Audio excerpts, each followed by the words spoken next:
Welcome to Common Computer Private Limited e-learning program of hardware networking. We are seeing about antivirus technologies. So in part one, we have seen about what is virus, what is antivirus, and different types of virus available and different types of antivirus programs available, and why they are writing the virus programs, why we are installing the antivirus software, what will happen if I'm not installing the antivirus program, or in a company, if they are not having the antivirus, what will happen to them. If at all I want to buy antivirus software, what is required. So all those things we have seen in the part one of this antivirus video, antivirus technology video. So now we are getting into part two. So here the installation methods we are going to see. You have to install the antivirus software. So it is mentioned here like how to install it. See, first thing what we have to do, we have to buy the antivirus software, the branded one. Don't go for unbranded or low cost antivirus. So when they are reducing the cost, the quality of the product and the number of blocking mechanisms, all those things will get reduced. So better to go for a branded one and quality one. So whether it is for a residential purpose or for corporate connections networking, so you need to have a branded antivirus software. So it is available over the CD. Once you purchase, you can buy it through CD, or you can download it online. You can get a license copy of it, and they'll be giving number of licenses. They will call it as a CAL, client access license. So how many clients you are going to have it in your organization. Later you can increase. Suppose you are buying for 500, later you are adding another 100. So you can just subscribe to antivirus vendor and increase the license of the product. That should not be a problem. Then we can purchase the antivirus software online, download it directly from internet. One we have to do is antivirus server we have to download, then antivirus client. Two things required. So in Windows 2000, in any other servers, we can install the antivirus server software, and all the other endpoints, right? The Windows 7, Windows 8, or Windows 10, whatever the endpoints, desktop or laptops, whatever we are using, we can install the antivirus client software. So we can install and configure it. We need to configure the antivirus server, so that will be a different discussion. So we are going to see about antivirus installation from the client's perspective. Okay, so assume that the organization has already antivirus server installed. Now we are just adding the antivirus client. So one way is you can install through CD, or you can download directly from the internet as mentioned in the step 2. So if step 3 is if the system is shared in network, in case of Office desktop, it can be installed via network shared files. So you can access the share path. Sometimes it will be stored in the common repository, where you can just go to that folder in the network shared folder, and you can double click on it and the installation can be started. So this is the third method. The fourth method is from the antivirus server. Once you connect the desktop or laptop into the network, they are able to connect together. The antivirus agent can be pushed to the endpoint, right? So we can just choose the name of the endpoint, and we can just push the software to the endpoint. That will get install the antivirus client in the particular endpoint. So normally what we'll also do in case of enterprise network, where we have huge amount of systems like thousands of endpoints, desktops, laptops, or lakhs of desktops. So we'll also have this particular thing inbuilt with the image. um, when I'm building the image for operating system, I'll be including the default softwares, right, which is required for the organization. So I need not go and install antivirus every time. So as soon as I install the operating system, all other softwares will be getting loaded by default during the OS installation itself. Through SSCM, you are going to do this activity for OS deployment. So we are having WDS or MDS. So those kind of servers will be helping you for deploying the operating system. Apart from that, through SSCM also I can detect how many systems are having antivirus software, how many doesn't have. by using the software inventory. So what I will do, I'll have a collection of antivirus client installation. So once I find out the machine is not having antivirus software, so I'll push it from SCCM server. So both the things are fine. So no additional configuration is required from the client side for connecting the server. So in the installation steps itself, we'll mention where is the server and what is IP address of the server.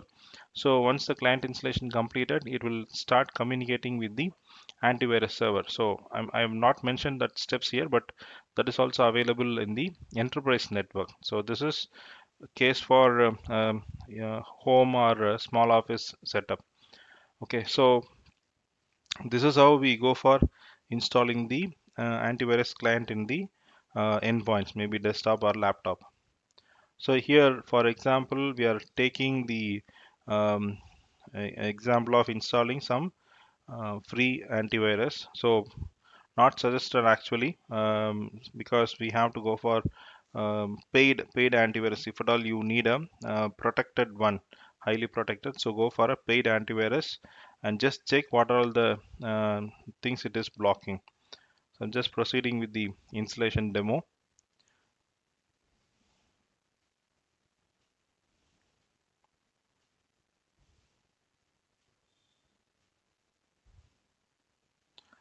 So this is the case where I have to go and check from internet, um, for finding out the um, antivirus software.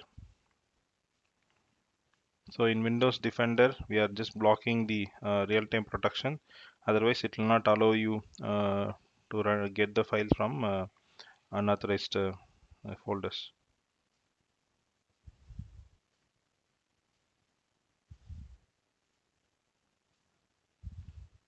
So it should be on always, so that any real-time things you can find out easily. So let's see whether it is blocking it. If there is a risk high, it will block it. So we have to avoid the URL. If it is fine, then it will allow you to download. So it is always on. So I'm just searching for Bitdefender free version software, antivirus software. So it is not familiarly used in India, but other countries they are mostly using this kind of antivirus software. So I'm just trying to get antivirus free software.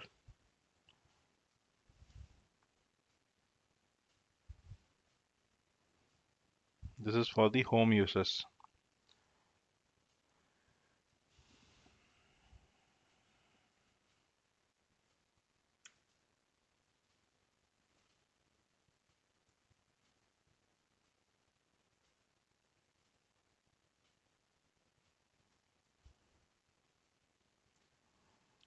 So Bitdefender antivirus free edition. We have identified the URL and we are trying to download it.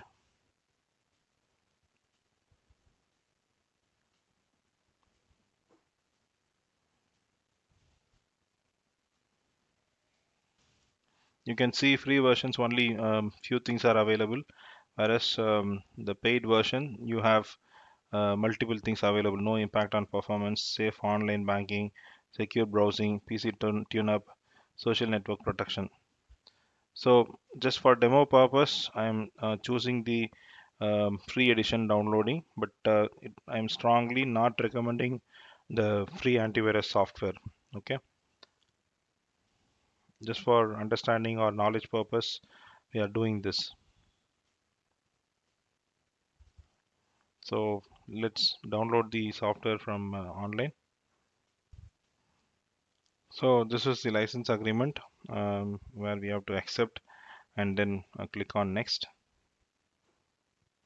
So this is the path where the software is getting installed, the program folder. So you can choose the option as perform an initial system quick scan. Once a software is installed, you can do it.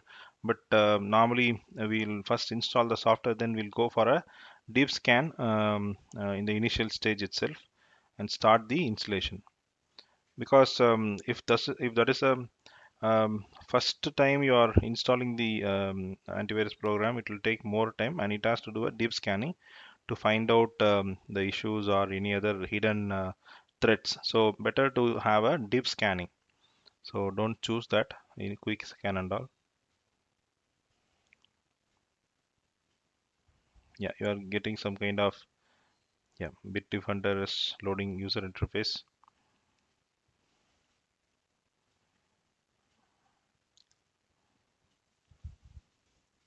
Bitdefender is updating for first time. In the bottom you see the message.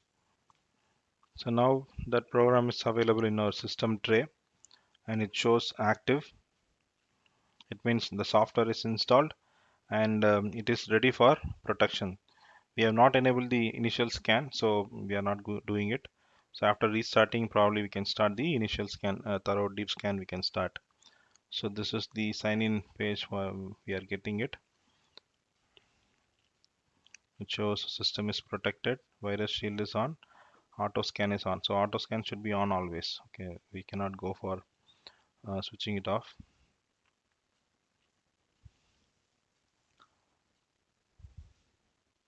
So this is the personal edition. So for residential users, in case of corporate connections, this will be automatically disabled.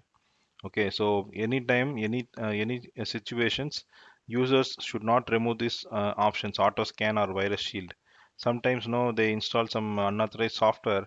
That time the virus will be antivirus will be blocking the installation. So immediately they go and just suppress the antivirus, and then they will install the software. So this is very highly risk oriented. So in the corporate connections, we'll be mentioning we'll be disabling the option so user cannot control anything in the antivirus client.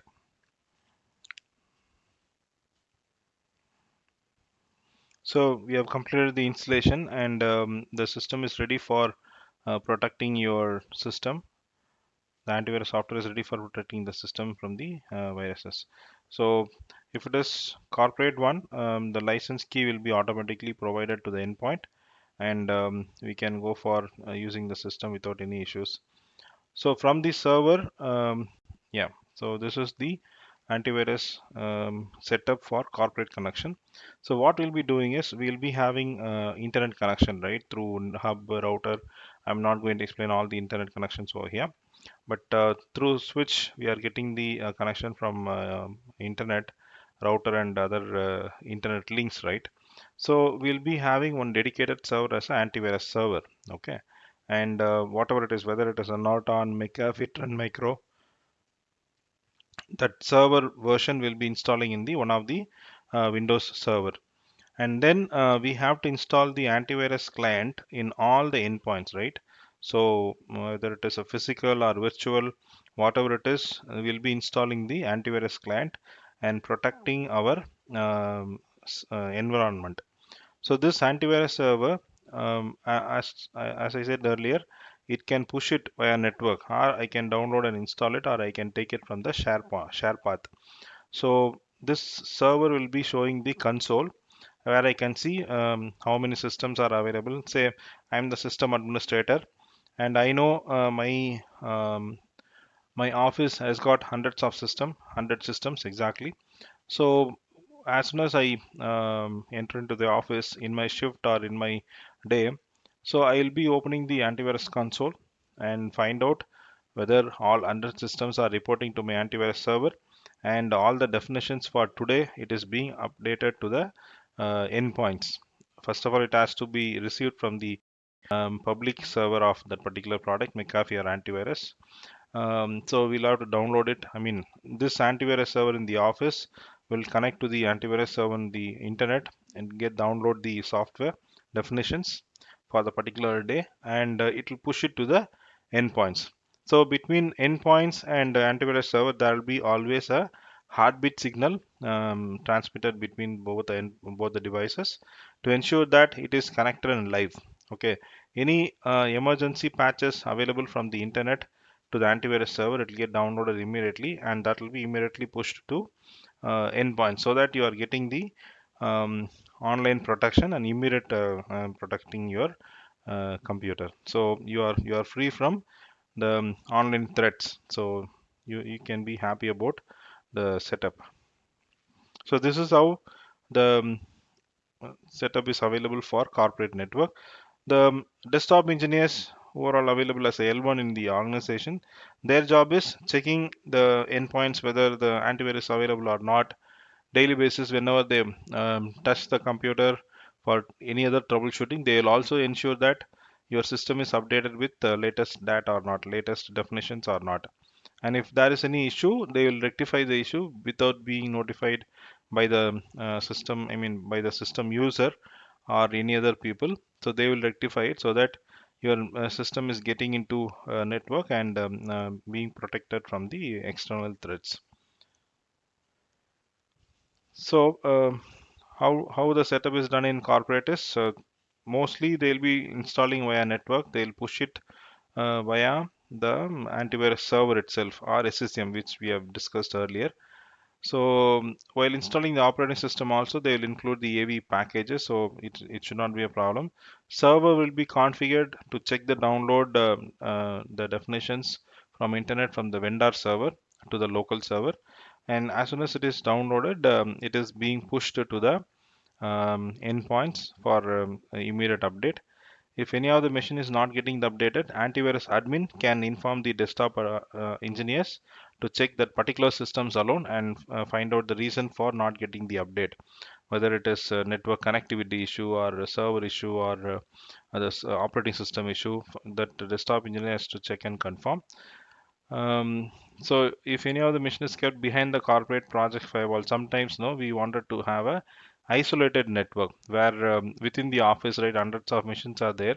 Within that 100 machines, 10 machines will be isolated and being a secured one, something like finance department machine, so that should not be accessed by anybody, right?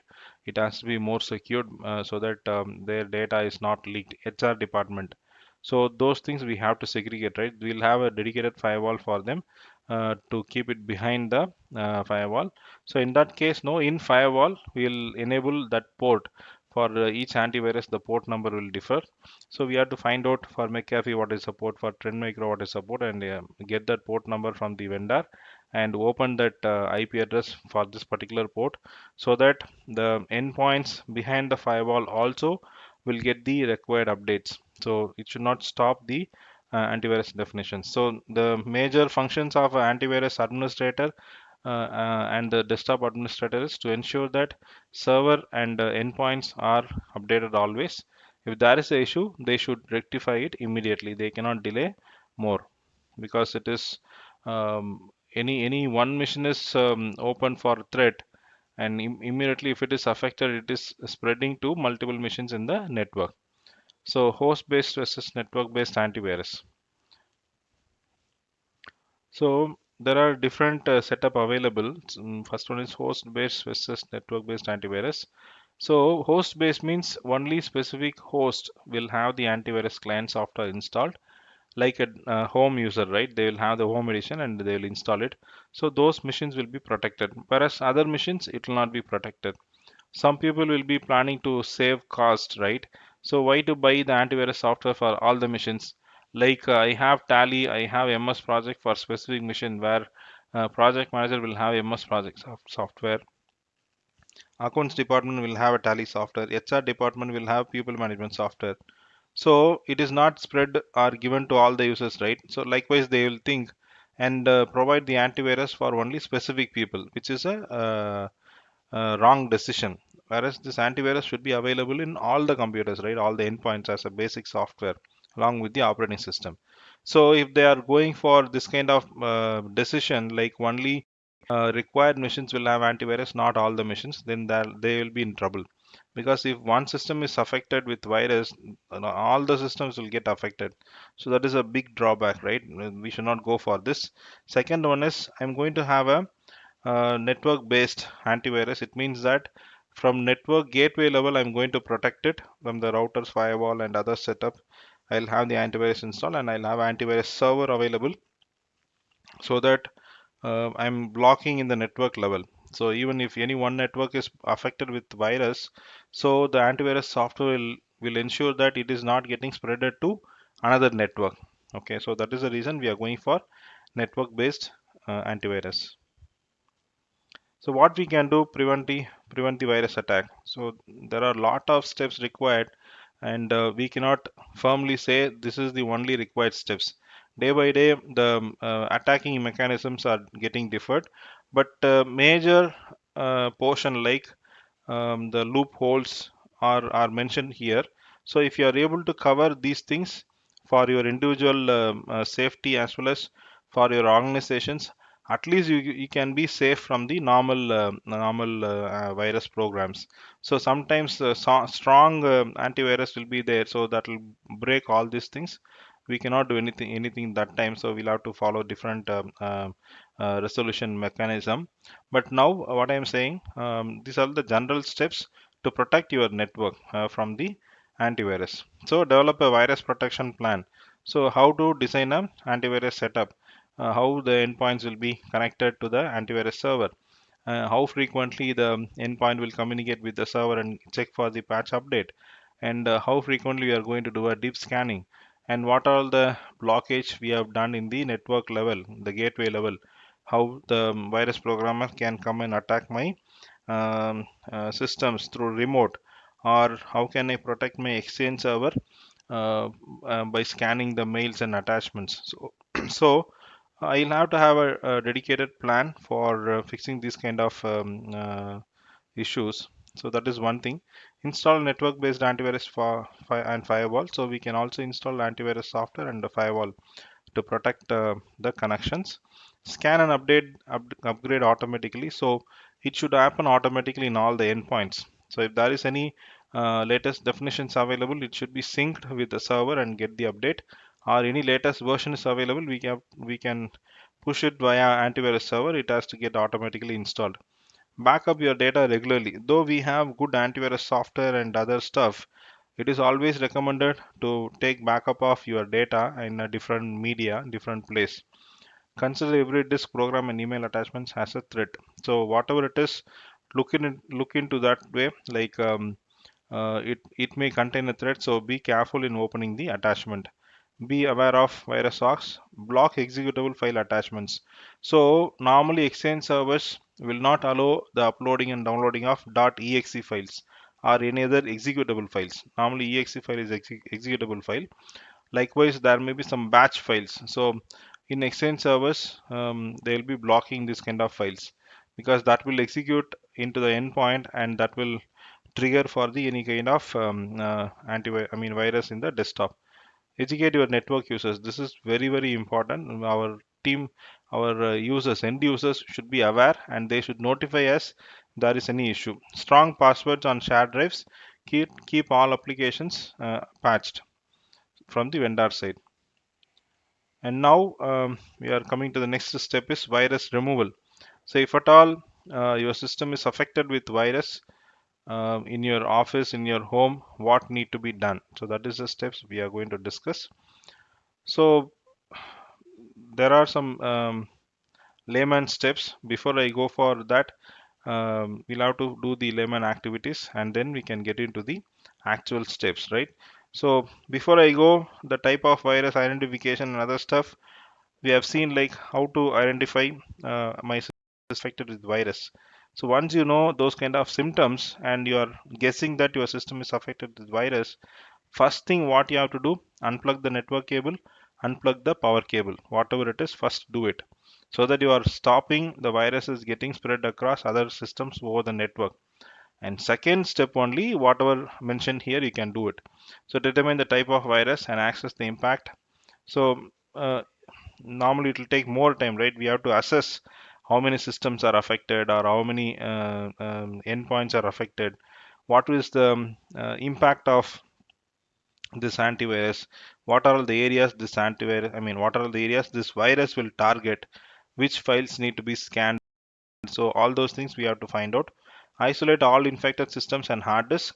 So probably if we know how many systems are affected because of this virus, all systems should be isolated. We have to move it to the common place and keep it in a central repository. So nobody is using that system until our further notice. Or if you are not able to move the desktop immediately, what you can do, you can remove the hard disk from the system and move it to the central repository, because if you keep the system in that place, somebody will come and switch on the system.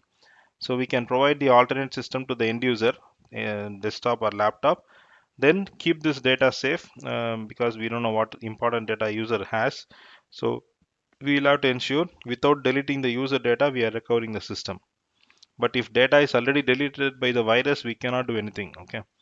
Use the system clean system disk to boot up all systems with suspected infection.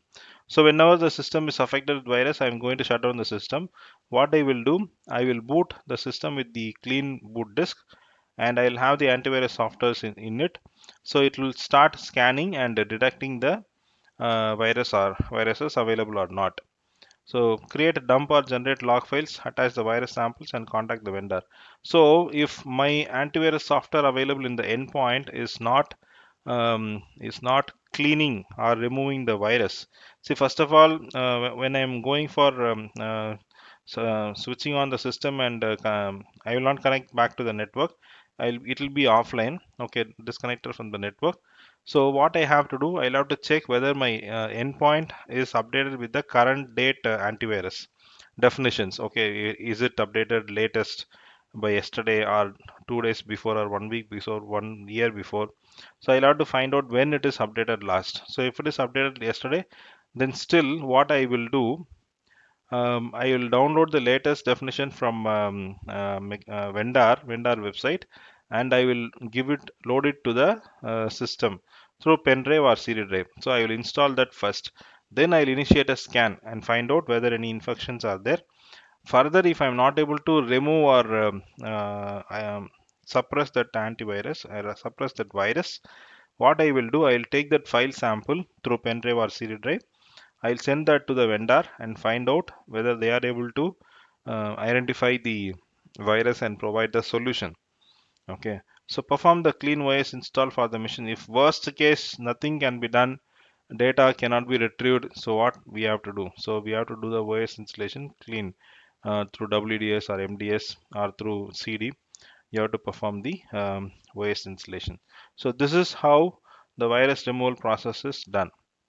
Okay, so sometimes the security people, the network security or ops security, they will not allow or give the system to us. They will immediately seize the system from the associate and keep it in a central place.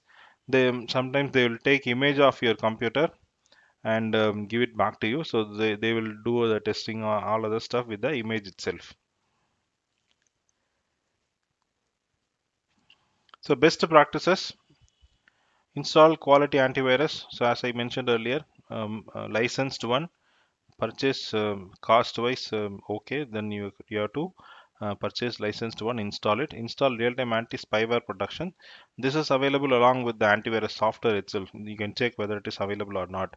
Keep anti-malware applications current. So once I update the antivirus software with the latest definition, that will take care of all these individuals: anti-malware, anti-spyware, adware, all those definitions that get updated in the antivirus software itself. Perform daily scans. This will be done by system automatically whenever the users are not available or non-peak hours. We'll schedule maybe between 1 to 2 in the lunchtime or night 10 to 11. So after 10 o'clock. So those times are users are not available. So we can do a complete scan in each in desktop, and we'll get a report also. Disable auto run. So this is the feature. Once you insert the CD, some files will get automatically played, right? So that has to be stopped for Windows. That will help us in stopping the antivirus program running automatically. Disable image previews in Outlook, so that if anyone sending the program, and by default if you download the image, that may contain the virus. So otherwise, no, what we discussed earlier in the real time, we should not accept any mails or contents sent by the third party person or unknown person. Okay, so that we have to remember. Don't click on the emails or links or attachments. It may contain the harmful data. Surf smart. So when you are browsing internet, we have to ensure you are opening only legitimate websites. There are some antivirus software which is checking the URL also. They will give go ahead for using the URL. when you are doing the Google search, they mark green, so that it is safe to download the software or access the website. Use a hardware-based firewall instead of having a software firewall over the network. It is better to have a hardware firewall. Deploy DNS protection. So we have open DNS and all available in the real time, so we can subscribe to it, because we can stop the DNS attacks or any other issues because of DNS loopback. So what we have to do, subscribe to the open DNS and protect your system from the DNS attacks. So troubleshooting. So this, we have come to the final stage, like troubleshooting antivirus. So step one, identify the threat and attack virus, identify the infected computers, quarantine the infected computers, clean the infected computers. So as a desktop administrator, so if you are joining in any organization as a desktop administrator, this is one of the important activity. Okay, like installing operating system, troubleshooting the computer, installing antivirus is also a important activity. Okay, then troubleshooting the antivirus, right? So you may be good in software, good in other areas, but for desktop administrators, knowing about antivirus is very important. Okay, so identify the threat and attack the virus, the first step. So you have identified the infected or suspicious files. What you have to do, submit the file to antivirus vendor by raising a support ticket with them, and upload the infected file. So first scenario is you have identified infected or suspicious files. Okay, antivirus program detects the threat but need more information about the virus. We don't know what is the virus, what is that impact. Maybe that information is not available with your antivirus software as of now. So you can remove that file alone from the infected system and send it to the vendor. They will do the analysis. If the definition is not available in the current version update, so they will push it in the next cycle. They will send that particular file alone to us for safety purpose, and we can download it and update it in the endpoints to avoid the problems. This is case one. Case two is you have not identified any infected or suspicious files. Though the scan is running, but it is not showing that it has identified the virus programs. So use the diagnostics tools from AV vendor. Sometimes some of the viruses are not identified by normal software, normal antivirus software. So what we'll be doing is we'll be using some diagnostics tools. For Symantec, I'm taking example as a Symantec, so they are giving SymDiag, so that will diagnose the system related problems and find out the reasons for this kind of issues, antivirus issue. Heuristic scan. So increase the heuristic level of your antivirus program. So like a folder, subfolder, subfolder, subfolder. How many subfolder it has to check? Normally it will be configured as a 2 subfolders. Let's see like 4 or 5, so that if whatever contents are available as inside the folder continuously, we can do the scanning. Network scanning. Configure auto protect to allow network scanning. Advanced steps to prevent unknown infections. Deploy IPS, intrusion prevention system, with the default settings. For individual desktops, normally IPS available for IDS earlier was mentioned, and now we are using IPS. We can use the IPS software for individual users and for the corporate networks. Okay, so once I have the IPS installed, so intrusion prevention, if somebody is trying to hack my network, they can get blocked. Okay, that is intrusion prevention. Okay, so that is possible. Increase the sensitivity of proactive threat protection. So we have to increase the threat protection. The earlier IPS, the firewall setup, if firewall setup is enabled in your endpoint, it is something same like a IPS, right? So instead of going for a separate IPS, you have Windows firewall. You enable that firewall so that people cannot access your system folder accidentally also, because the permission will be denied. Use application and device control to log activity to common loading points for threats. Use application and device control to monitor and block file based on MD5 hash algorithm.